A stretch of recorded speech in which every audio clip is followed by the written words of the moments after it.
third segment, sorry, we're going to be talking about here is AL storylines and just what's going on in the American League before spring training starts. Now, we're going to start this off here with who else but the New York Yankees. Now, we all know what the Yankees did this offseason, and that was trade for Juan Soto. It's pretty hard to do anything better than that. You got one of the better players in baseball who's also a prospect's age. I mean, they gave up a lot to get him. I want to make that very clear. Drew Thorpe, really good prospect. Michael King, I think, going to be a really good starting pitcher. Randy Vasquez, Johnny Brito, good starting pitchers who are young. But you make that trade 10 times out of 10 to get Juan Soto. You look at how bad their outfield was last year, specifically their left field, specifically their hitting. You had to do the Soto trade. You had to ignite the fan base with new energy. You added Marcus Stroman, obviously, to solidify the starting rotation after trading some guys for Soto. Now, that's a little bit of an interesting fit because of his history with the Yankees fan base, but he's a good pitcher. So if he can get past the Twitter trolls, I think he'll be okay. Alex Verdugo, fine bat, probably starts for them. He has good defense, good hitting. Not much else to say there. He's a good player. Interesting made a trade with the Red Sox, but I think we're in a different time with that rivalry with where the teams are. Next, the Rays. I think the biggest one for this is unfortunately how they're going to play without Wander Franco. Now, Wander Franco, I assume, is not going to play in the MLB ever again. He is accused of some not good things. We're not going to really get into it because of the legal situation. But with histories of things like him, of situations that he's found himself in, even if someone is found to be acquitted or to be found not guilty, let's say, they still probably don't come back just because of the seriousness of what he's facing and the allegations that are going on. He is accused of that. So you look at the Rays, they still have a very good team. You have stars like Isaac Paredes, like Randy Arozarena. You got some good players back in the Glasnow trade, like Johnny DeLuca, like Ryan Pepio. But you're missing your best player, probably forever. So you just have to rebound off that. Randy Arozarena has to step up. He has to be that star. He is a star, but he has to be even better now with Franco gone.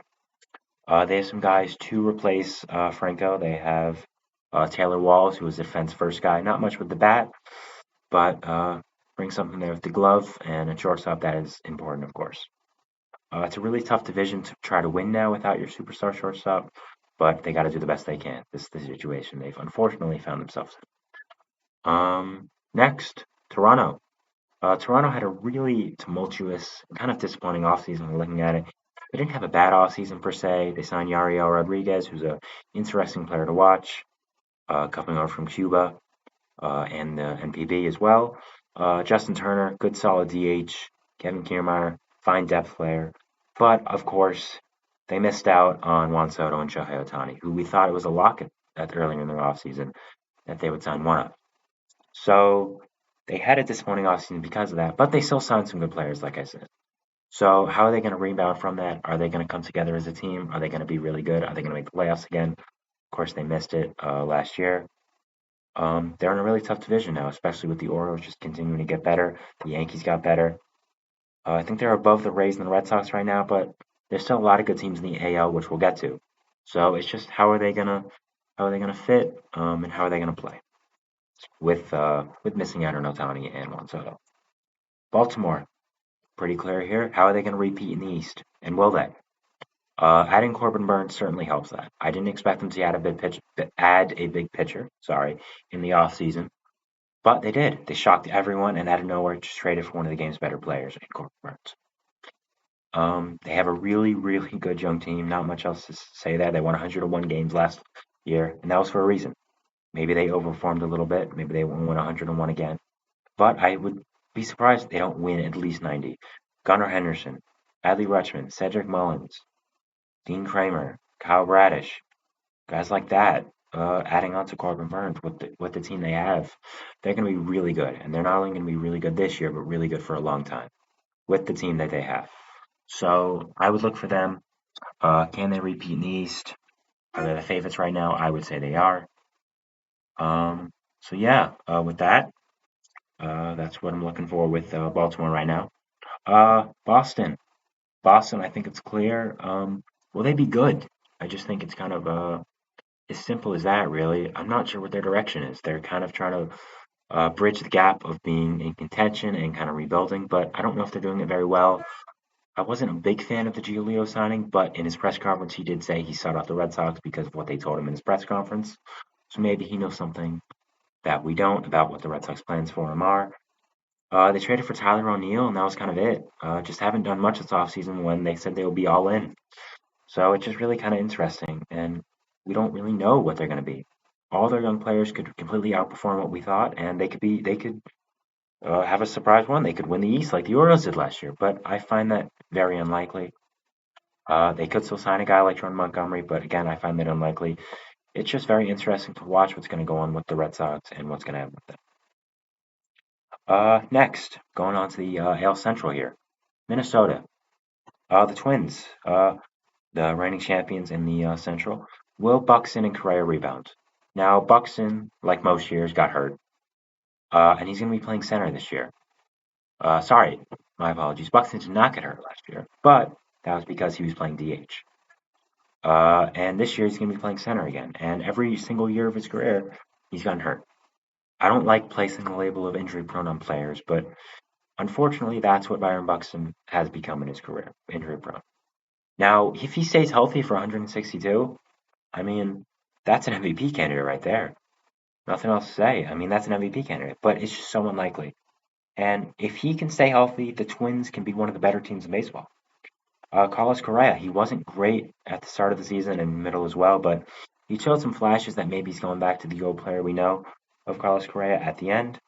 So I think that's possible. I think if he rebounds, they can be really good, be a championship contender, make it to the second round like they did last year, maybe even further. So yeah, I think that's something to watch in Minnesota. Cleveland, kind of just what's their direction? Will they be good? Kind of same with the Marlins. They didn't really do much this offseason. Brought back Austin Hedges. Woo, I'm sure Guardians fans are very happy with that. They have a good young team. They have a guy I really love in Kyle Manzaro. They brought over from Tampa last year in the Aaron Savali trade. But they still need more. If you're not good, you might look at selling off a guy like Shane Bieber at the deadline. Kind of bridging the gap and kind of getting more young and kind of getting better in the future as well. So it's just kind of really interesting to watch what's going to go on with Cleveland. And I think they're just going to be really interesting and fun to watch. Detroit. Detroit. Can their young core win the Central? They have a really, really good young team. They've been rebuilding a lot, and they're kind of about to see the fruits of their labor. Guys like Tarek Subel, Spencer Torkelson, Colt Keith, Parker Meadows, Riley Green, really good young players that can be face of the franchise in Detroit for a little while, and hopefully they live up to the potential. Next, they added guys. They added Kenta Maeda, who they hope can bridge them into the MPB market and the Japan market, which I think is a really smart move. Jack Flaherty, good pitcher who had a kind of a down few seasons with St. Louis, got traded to Baltimore, wasn't any better. So yeah, I think that's something to watch with that adding. Andrew Chafin, Shelby Miller, just two guys that are nice for the bullpen. They can definitely win the Central.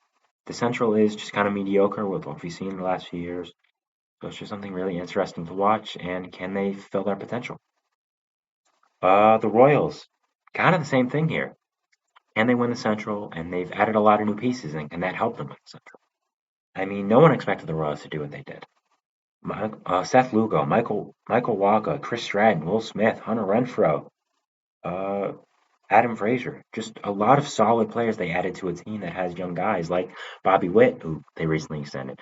Vinny Pasquantino, who's a good young player. MJ Melendez, good young player. So they have a lot of building blocks there in Kansas City, Missouri. And it's just the fact of now, can these young players add on, can these new additions, sorry, add on to that and kind of make this young team really good and win the Central? That's definitely winnable with what we've seen the past few years and what we've seen the teams uh, do.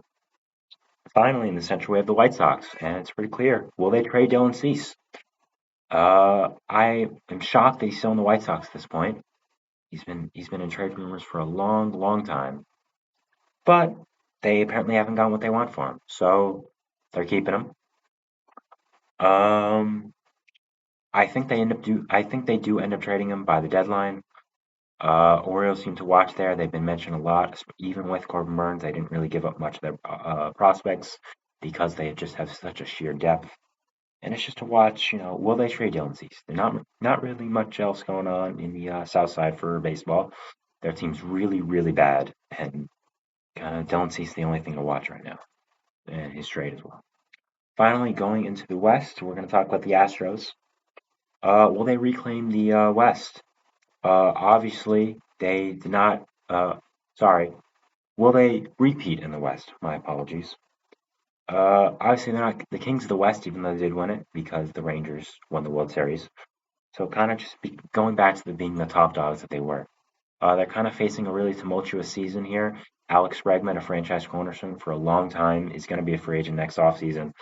I'd say it's kind of unlikely you bring him back with the guys you have to pay in the future and the guys you've already paid, like Josh Hader, like Jose Altuve.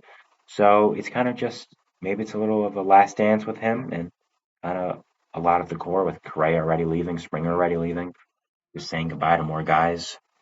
So yeah, can they win the West and can they go back to being the Astros we all know who always make the World Series, even though they didn't last year?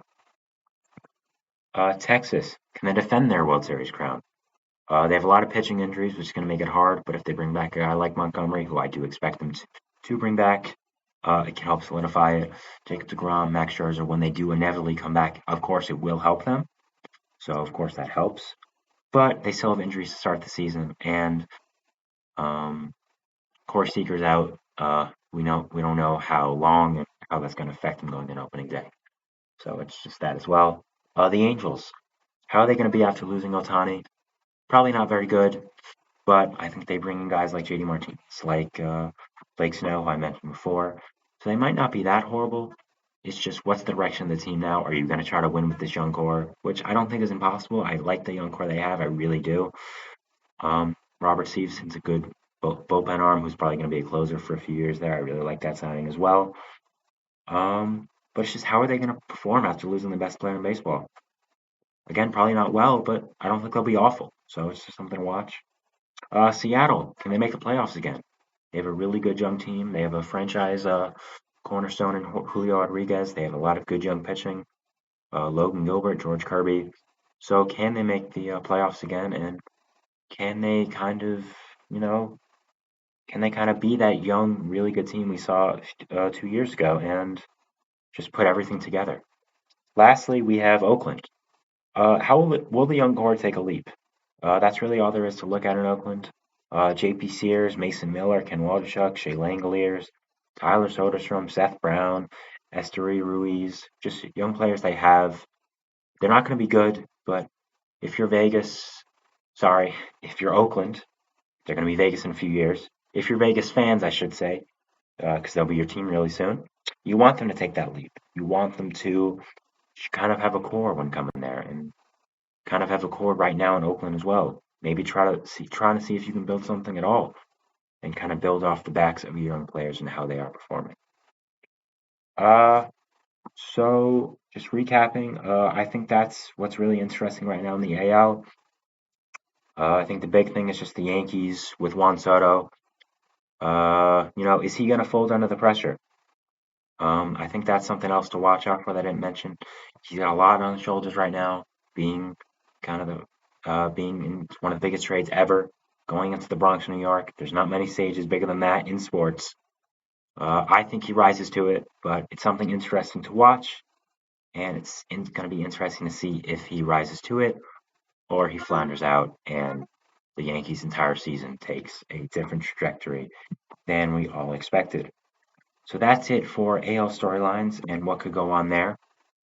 Our final storyline we're going to be talking about here is minor signings, just recapping what's happened. Signings that are important and that add depth to teams, but are not really their own segment worthy. So we're going to have another break, but we'll be back with that right after it, and I'm excited to talk about it. So yeah, here we go. We're going to be talking third